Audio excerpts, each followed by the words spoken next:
Now, one of the most painful aspects of narcissistic abuse is the verbal attacks that you endure. And you might be wondering why it is so painful, why it's so agonizing to have been called so many names and to be defiled in such a horrible way verbally. But then you second guess that and say, but wait a minute, it's just words. Or is it? We're going to talk about the verbal attacks of narcissistic abuse, something that we don't talk enough about, and why it's so painful. My name is Kevin, and this is The Royal We.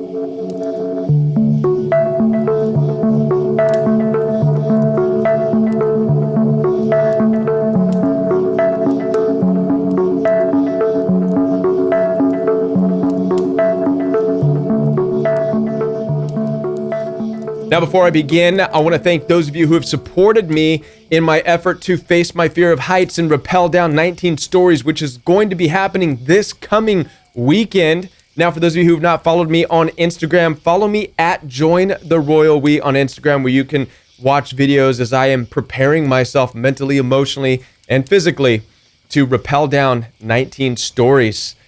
All right, so now we are going to talk in this message about the pain of the verbal attacks of narcissistic abuse. Now, many of you have suffered at the words, the fiery, dart words of narcissists in toxic relationships, whether it's your parents, whether it's your ex-spouse, whether it's friends or coworkers, and they can say sharp things against you, calling you names like stupid and ignorant and a-hole and bitch and all this stuff. And it doesn't even have to be that bad. It could even be things like selfish and you're judgmental and you're toxic and you're ugly and all this stuff. And it hurts. It feels as though something inside of you has died. Sometimes you would think that a physical assault would feel even better than what you have endured. And a lot of it is because of the ongoing onslaught of these words where there's no end to it. Narcissists do it over and over and over again. And it seems like it's relentless. Now, here is what we need to understand about the words of narcissists. A lot of people will dismiss abuse because there's no physical signs. Maybe they didn't physically touch you, but they used words. And a lot of people would say, oh, it's just words. It doesn't matter. Even the narcissists themselves will do their best to damage you with their words, with their sharp tongue, and then tell you it's just words. We all say these things. But you know that's not the case. You feel that it's different. You know that there was something sinister, there was evil behind what the narcissist has spoken towards you. And you're right. There is. This is what nobody will tell you, but I'm going to tell you this right now. You see, the reality is that physical violence and violence of the mouth, of the tongue, words, they come from the same place of the heart. Do you understand that? I'm going to say this again. Physical violence and violence of the words that attack you, either a physical attack or a verbal attack, come from the same place within a person's heart. So let me reframe this for you and share with you what's understanding, or share with you what's going on here, right? I want to give you a full understanding here. The narcissist is basically assaulting you, attacking you. However, they're too cowardly. The one that you dealt with is too cowardly to physically lay their hands on you, but they will use their words instead. However, it's from the same place in their heart. It means the same thing.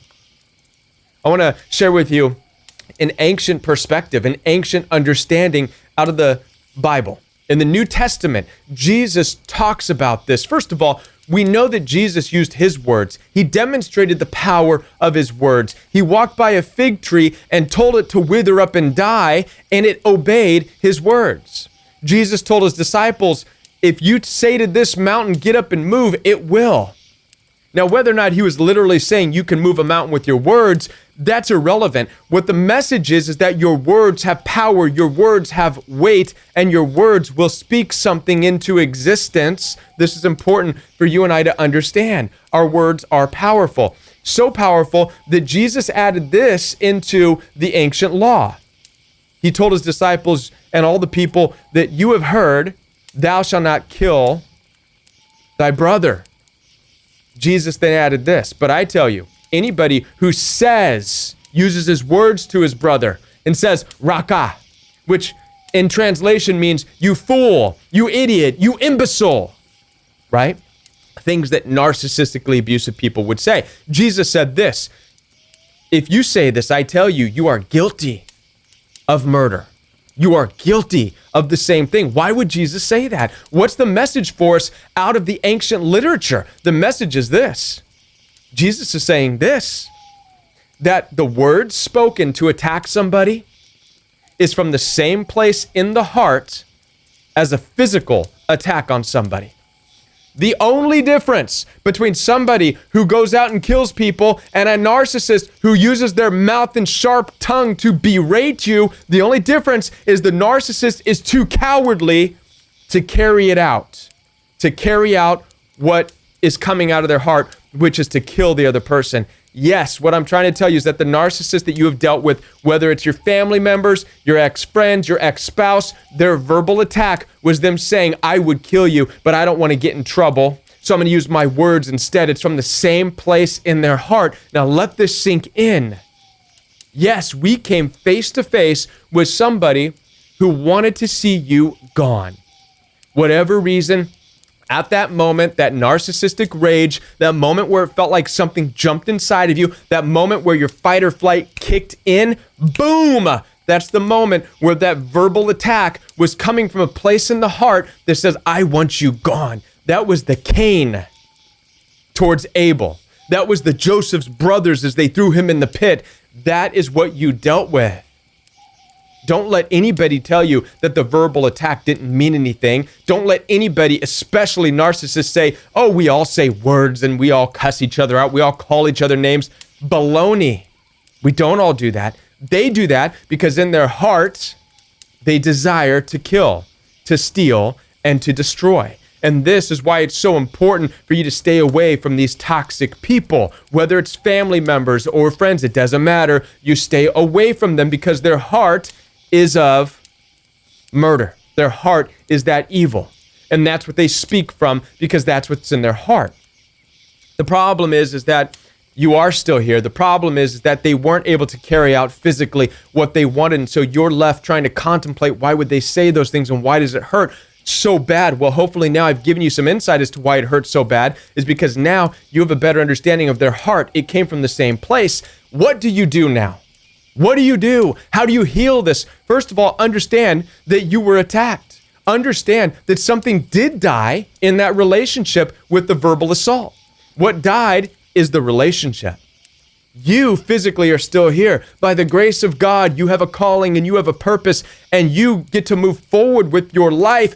But understand that a killing did take place with the narcissist. The killing was that of that relationship. The killing was of the intimacy that you had there. The killing was any bond that you thought you might have with the narcissist.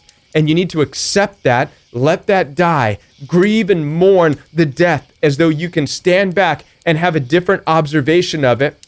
Mourn it. Mourn the loss as though you lost a loved one. You did.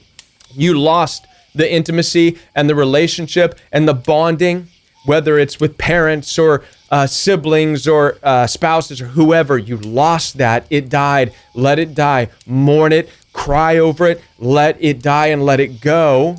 But understand now that you still have a life by the grace of God to lead. And now when something dies, it can't be resurrected. It can't be brought back. Not on this earth. Not unless you're Jesus. I know I'm not. You're not, right?